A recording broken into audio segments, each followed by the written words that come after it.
ఎత్తైనటువంటి వంతెన. ఇక 20,000 మంది 10th స్టూడెంట్లకు సైకిల్ అంట బర్త్డే సందర్భంగా పంపిణీ ప్రారంభించిన కేంద్ర మంత్రి బండి సంజయ్. తొలి విడతగా 3,000 మందికి అందజేత కలెక్టర్ పమేలా సత్పత్తి ఆలోచన మేరకు నిర్ణయం తీసుకున్నట్టుగా వెల్లడి అంట. సో బర్త్డే సందర్భంగా బండి సంజయ్ గారు దాదాపు మొత్తం 20,000 మంది 10th స్టూడెంట్లకు సైకిల్ అట. సో తొలి విడతగా 3,000 మందికి అందజేసినట్టు. ఇది మంచి నిర్ణయం. లీడర్లు బండి సంజయ్ని చూసి నేర్చుకోవాలి కొంతమంది.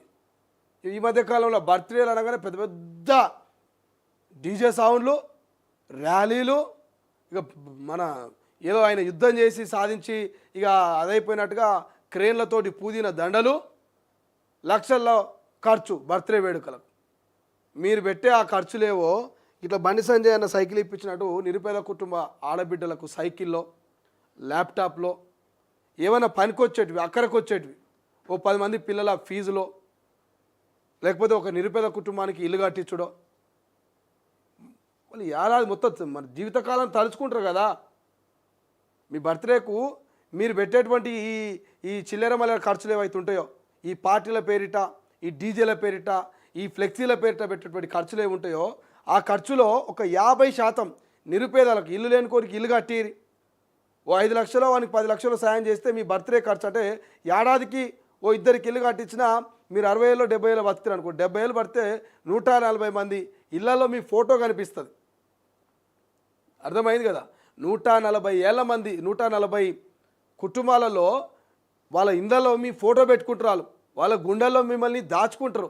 అయ్యో మా సారు మాకు పుట్టినరోజు నాడు మాకు కానుకగా ఒక ఇల్లుని కట్టించునని. కానీ అటువంటి మంచి పనులు ఎవరు చేయరు. అటువంటి మంచి పనులు చేయరు. తాపాలే, తినబెట్టాలి, డీజేలు పెట్టాలి, ఎగరాలి, ఫ్లెక్సీలు కట్టాలి, ఇక మొత్తం అడ్వర్టైజ్మెంట్ చేసుకోవాలి. ఇది ఇప్పుడున్నటువంటి నయా ట్రెండ్. అది పొలిటికల్ లీడర్లైనా, పోరగాన్లైనా, సినిమా హీరోలైనా. ఏమవుతుంది మళ్ళా అంటే పుట్టినరోజు చేసుకుంటే మళ్ళీ పుట్టినరోజు చేసుకుంటే అందులో పెద్దగా ఏమైనా గొప్పతనం ఉన్నదా? మీరు ప్రతి ఇయర్ పుట్టినరోజుకు పెట్టే డబ్బులు ఏవైతున్నాయో అవి ఏదో ఒక కుటుంబానికి, ఇప్పుడు ఈ బండి సంజయ్ గారు 20,000 మంది 10th స్టూడెంట్ల సైకిల్ ఇస్తే వాళ్ళ ఇళ్లలో వాళ్ళ తల్లిదండ్రులు ఎంత ఆనందపడుతుండొచ్చు. అయ్యో నా బిడ్డ రోజు 3-4 కిలోమీటర్లు నడుచుకుంటూ పోయేది, అయ్యో నా బిడ్డ రోజు బస్కు పోయి 4 రూపాయలు ఖర్చు అయ్యేది. ఇప్పుడు సైకిల్ తొక్కుంటూ పోతే ఫిట్నెస్ ఉంటుంది, మంచి ఆరోగ్యం ఉంటుంది, మెంటల్గా వాళ్ళు చాలా ధైర్యంగా కూడా తయారవుతారు అమ్మాయిలు.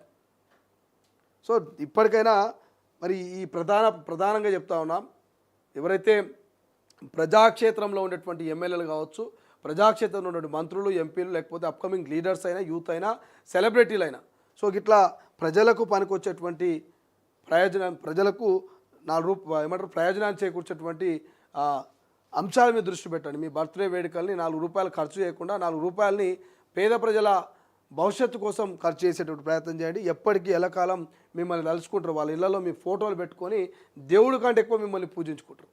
బట్ మనోళ్ళు చేయర్లే, మనోళ్ళు అటువంటి మంచి పనులు చేయర్లే.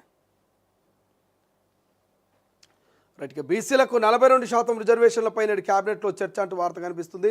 కులగణన డెడికేటెడ్ కమిషన్ రిపోర్టుల ఆధారంగా ఆమోదం తెలిపే ఛాన్సు. గత క్యాబినెట్ భేటీలో నిర్ణయాలు అమలుపైన సమీక్ష అంటూ వార్త కనిపిస్తుంది. 5వ పేజీలో ఉందా?